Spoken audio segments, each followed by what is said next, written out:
Good afternoon. Welcome to the Old Time Radio Superman Show. It is my pleasure to be with you and bring you today's episode. This one, it begins what's looking like a very fun series with the Dinelli's Protection Racket. Superman found out Dinelli was extorting money from Jimmy Olsen's mother, who runs a grocery store. When Superman got wind of this, he had a little confrontation with old Dinelli. And Dinelli, not learning his lessons, sent his boys out to get Mrs. Olsen. This is not going to go well for Dinelli. I can pretty much already tell you that. But how it's going to come down, of course, is the fun of the show. And we're going to sit back and enjoy that. And speaking of the fun of the show, I encourage you to please check out a magazine, Laser and Sword, that brings you the old-time radio Superman show.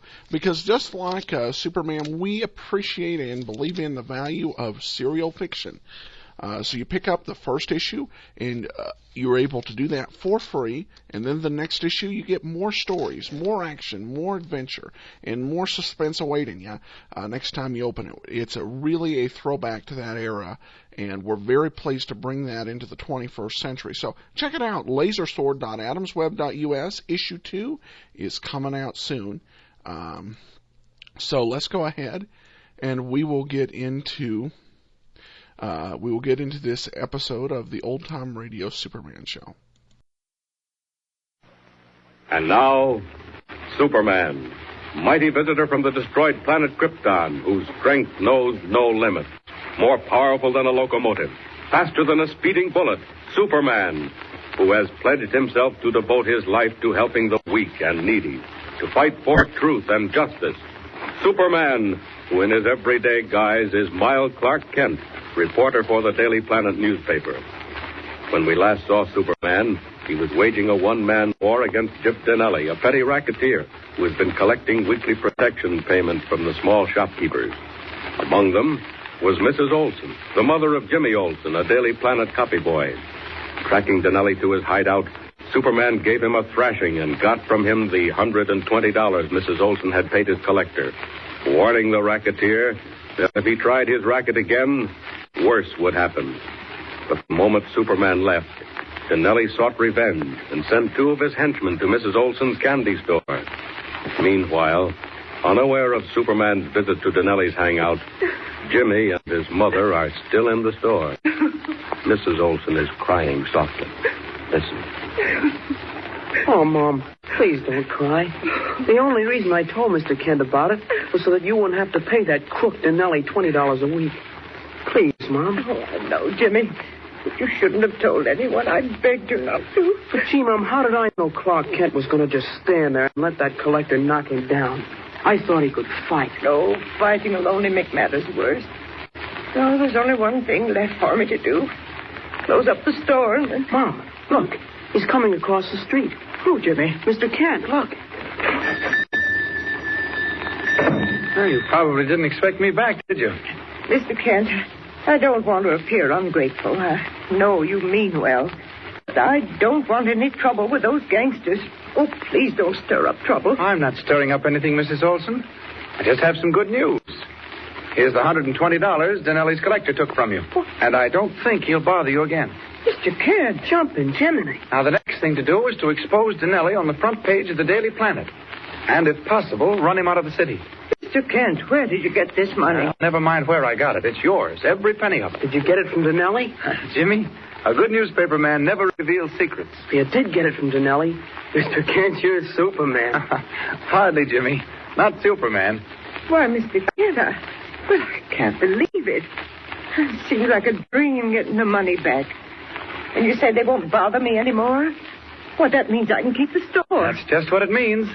Well, I guess I'll run along now. Get down bright and early in the morning, Jimmy. You can help me write the story. We'll splash it across the front page. I sure will, Mr. Kent. All right. Good night, Mr. Kent. And, oh, thank you so much. Oh, good night, Mrs. Olsen. Bye, Jimmy. But even as Clark Kent departs, a black sedan pulls up at the curb opposite Mrs. Olsen's little candy store. Okay, Tony, cut the motor. Right. That the place, Spike? Yeah, we're lucky. They're still there. The kid and his old lady. What time is it? 9:30. Well, they'll be closing up soon now. Now, listen. What we do is this. When they come out, we follow them, you see? There's too many lights on this street. Where we follow them to? They'll turn in on a side street where it's darker. What are you going to do? Get out of the car and follow them. Chip said to teach them, but don't pay to squeal. I don't like fooling with kids and dames. Well, me neither, but they got it coming to them. Tip it off a reporter. Hey, look. They're putting out the lights. See, they're closing up. Keep low. Yeah, they're coming out of the store. You sure that's them? Yeah, the kid's right at it. Now let them get a block ahead of us. Okay. Keep an eye peeled for cops, Spike. Yeah, come on. Pile out, though. Let's go.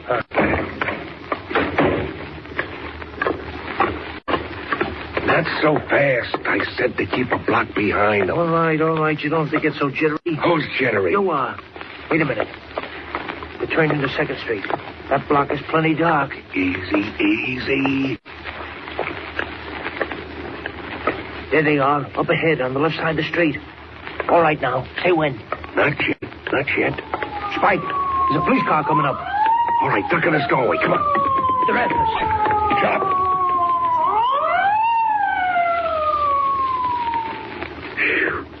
Boy, I sure thought them bulls met a pinch, Spike. Now who's jittery?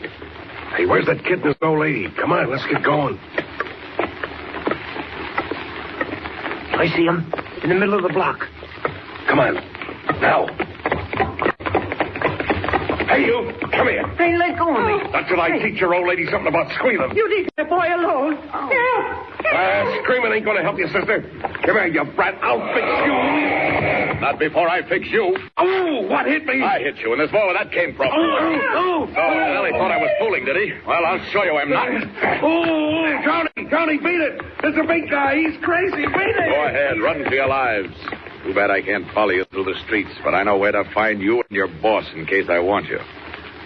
Now, I'd better see what happened to the Olsens, as Clark Kent. Jimmy, you all right? Mr. Kent, where'd you come from? When I walked out of your store, I saw that car stop, and it looked suspicious, so I followed it. But, Jimmy, your mother's fainted. She got scared when the man went to hit me. Where do you live, Jimmy? The next house. I'll carry your mother up. There we are. All right, lead the way. Gee, Mr. Kent, it was lucky you came along. Yeah. That guy was all set to hit me. Did you recognize him? Who was he? He was Dinelli's collector. Oh. I couldn't see his face, but I knew his voice, though. This door here. Okay. I'll turn on the light. Oh, that's fine. There we are. Now she'll be comfortable on this couch. Get some cold water and a towel, Jimmy. Okay, won't take a second, Mr. Kent. Lucky kid. Not a whimper out of him. Any other kid would have been frightened stiff. Here you are, Mr. Kent. Oh, good. Is my mother all right? Well, she will be in a moment. There, she's coming around. Jimmy, where are you? Right here, Mom. I'm okay. Mr. Kent saved us. Mr. Kent. I didn't see you. I'm terribly sorry this had to happen, Mrs. Olsen. I never dreamed Dinelli would try to pull anything after the talk I had with him. Oh, Mr. Kent, it was horrible. That man grabbing Jimmy. No, don't you think about it. Just get some rest. I've got to get back to the office and see Mr. White. We'll splash this story across the front page. I'll tell you what I'll do. I'll have Lois Lane come over and spend a few hours with you. She'll be company for you, Mrs. Olsen. Oh, it isn't necessary, Mr. Kent. I'll be all right. Oh, Lois won't mind. Where's my hat, Jimmy? Right here, Mr. Kent. Good night, Mrs. Olsen. You can show me to the door, Jimmy. Good night, and thank No, you. not at all. Now, Jimmy, don't let your mother get up for a while, eh? Mr. Kent, did you really chase those gangsters away? I suppose so, Jimmy. Why, what makes you ask? I thought I saw a man in a red cape. Flying, sort of. You're tired, Jimmy. You'd better get some rest, too. I'll see you in the morning. Okay. Bye. Goodbye. Oh. Thought he saw a man in a red cape flying, eh? I've got to be careful. Too many people are seeing me as Superman. But there's one person who's going to see me and not like it so much. Jim Dinelli. Tomorrow I'll clean his place out and make certain he leaves town. For good. Or my name isn't Superman.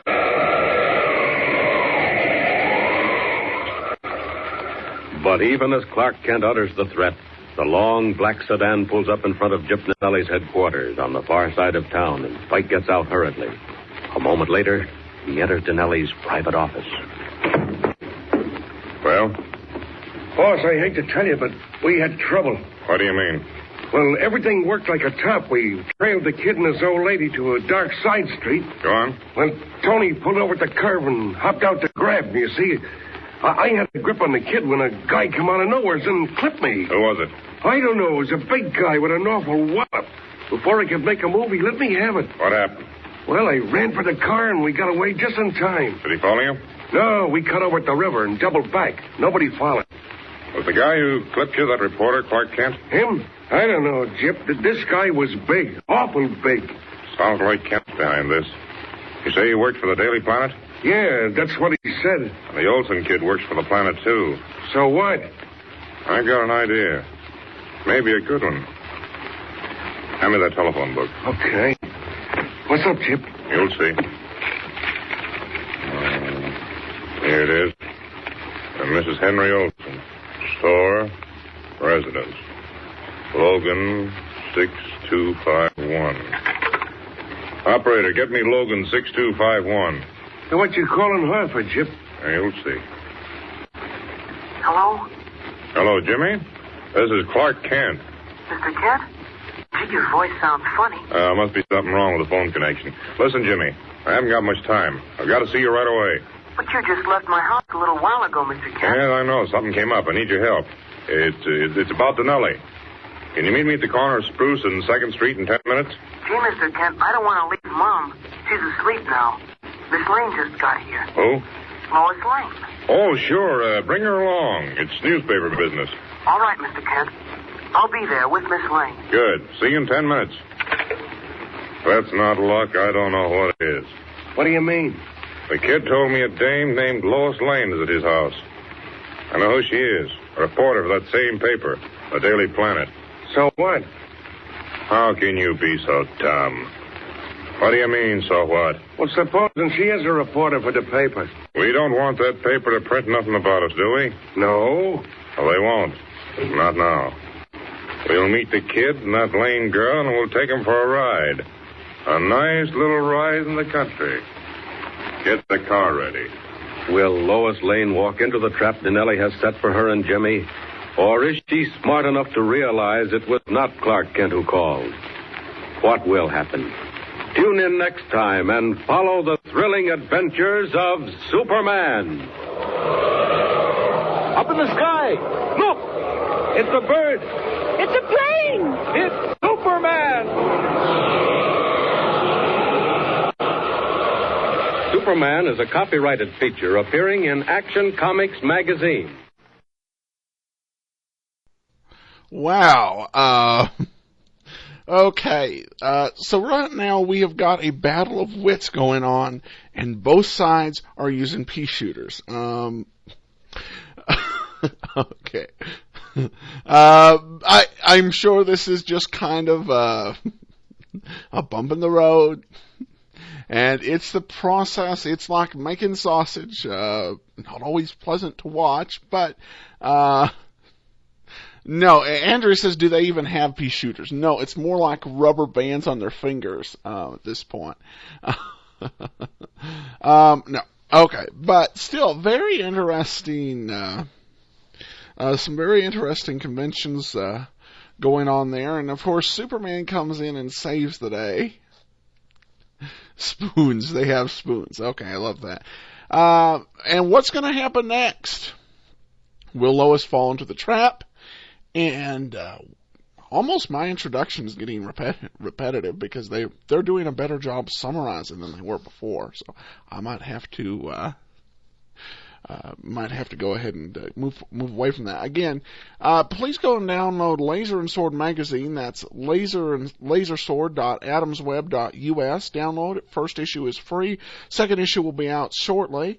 And definitely check that out. It's still a reasonable low price for everybody to be able to download and enjoy the adventures in Laser and Sword magazine. I do thank everybody so much for listening in today. For now, though, this is Adam Graham. Ow! Sorry, just computer came up there. Signing off.